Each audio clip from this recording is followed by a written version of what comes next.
bara. Wala lang, sumili. Taga saan na tayo, sir? Mandaluyong ako. Ano oras ka dumating? Mga 9:30. Ano ang pangalan natin, sir? Namon din at pumatol din sa mga Duterte, lalo na sa Maynado. Sir, ano po masabi nyo? Naghamon na naman ng Duterte, grabe. Ano po masabi nyo rin, sir? Dapat nagpunta tayo sa Singapore para habulin siya. Habulin niyo pa talaga? Ano pakiramdam? Ngayong hinamon nyo, hindi na naman nagpakita. Sa kabilang siya pa yung naghamon kay General Torre. Expected ko naman yun. Kasi may personal experience ako eh. Sa tatay, ano? Sa tatay, saka sa anak. Sa anak. Yung sa, Luneta. Saka sa Davao pa nagpunta si sir. No, Kawaldi, no? Sa Davao pa mismo, no? Ay, sige. Pero, sir, anong oras pa kayo dito? Nandito kanina. Bago alas 9.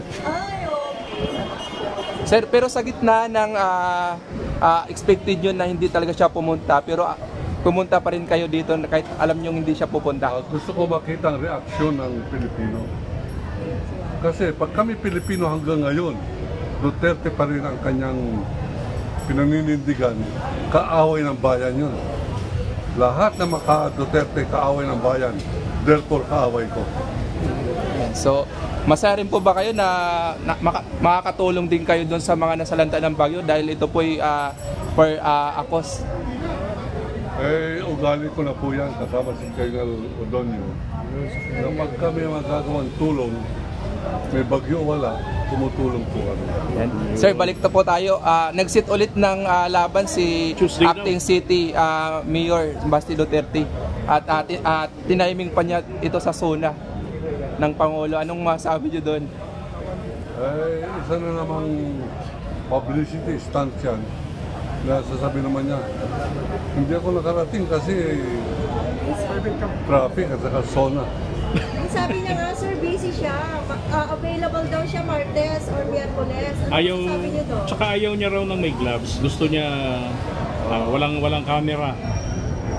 Tulad po na nasabi ko, expected ko na hindi sisipot si Duterte sa kadahilanan sila ay Duterte.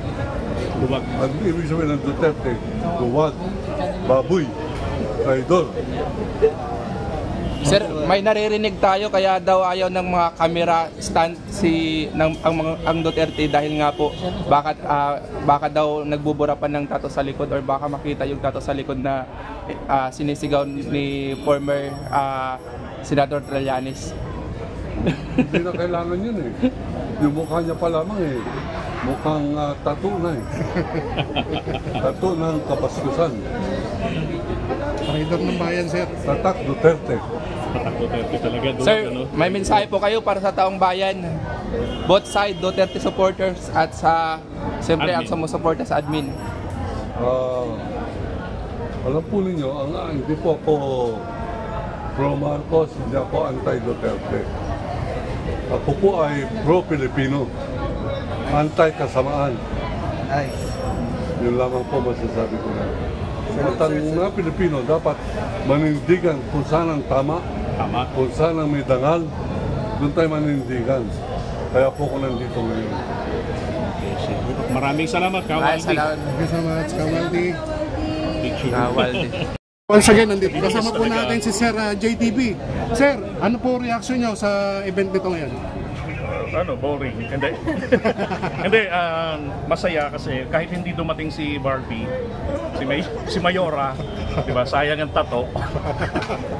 Ang kasi ngayon, dalawang bagay. Unang-una, yung charity. Di ba? Kung ligom silang worth 19 million mahigit mula sa mga sponsors. Tsaka yung binigay ni Manny Pacquiao na belt, championship belt niya na for auction, sabi ni General Torre kanina. Tapos yung pinakamahalaga sa lahat, yung mensahe. Diba? Actually, yung pagpatol naman ni General Torre,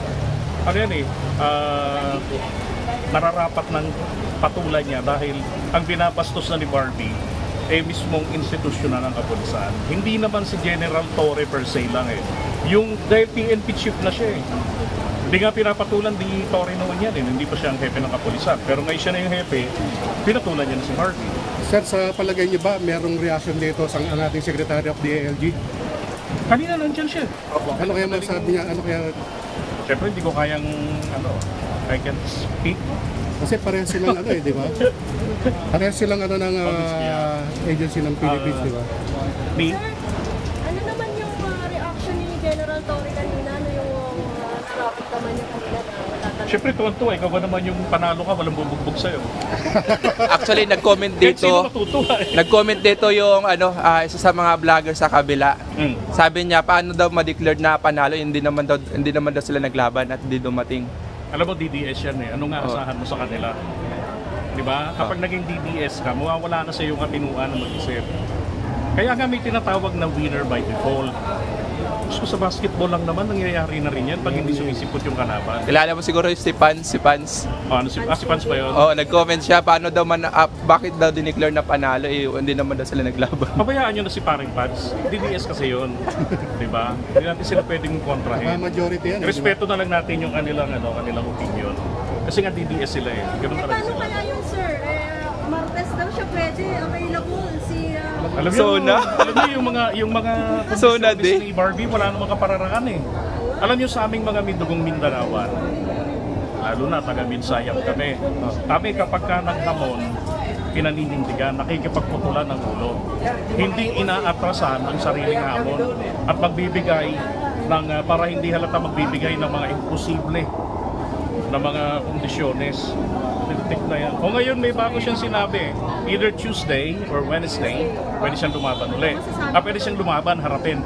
No, walang gloves, at walang camera, at saka wala yung charity. Paano yung Sona na doon niya tinarget yung Alam araw? naman niya kasi hindi uubra eh. Di ba? Alam niyo, kung totoo na talagang hindi lang siya pwedeng lumaban ngayon, sana pumunta siya rito. Di ba? At nagsabi na hindi ako ngayon ready. Baka naman kaya pumunta ng Singapore, baka malay nyo nagpaturok ng steroid. Sir, ano mo masabi Hindi, niyo? nagbubura pa daw ng tato sa likod eh. Kasi sa balikat pa yung nabura Ano eh. po masabi niyo? Ang dami niyang dahilan para sa mga laban niya. Wala, hindi naman sir. Yan yung, yung mga dahilan ng ayaw eh. Ayaw talaga. Ano kaya sa palagay niyo, sir? Kaya nga naaawa ko sa mga grupo ng mga DDS sa Labanat Bay. Sila na yung sumasalo. Nasabi nila na SUTC pa si Barbie. Di ba? Kami na lang. Sir, J. Guevara. Nung may pumatol kay J. Guevara, wala naman. Ang kondisyon ni J. Guevara nung taga-SMNI, himurin raw muna yung puwet ni General Torre. Kailangan may video bago siya lumaban. Tama yun. Ano Sir, ano kaya ang palagay mo? Papatulan ulit siya lumaban? Tama yun. Ano Sir, ano kaya ang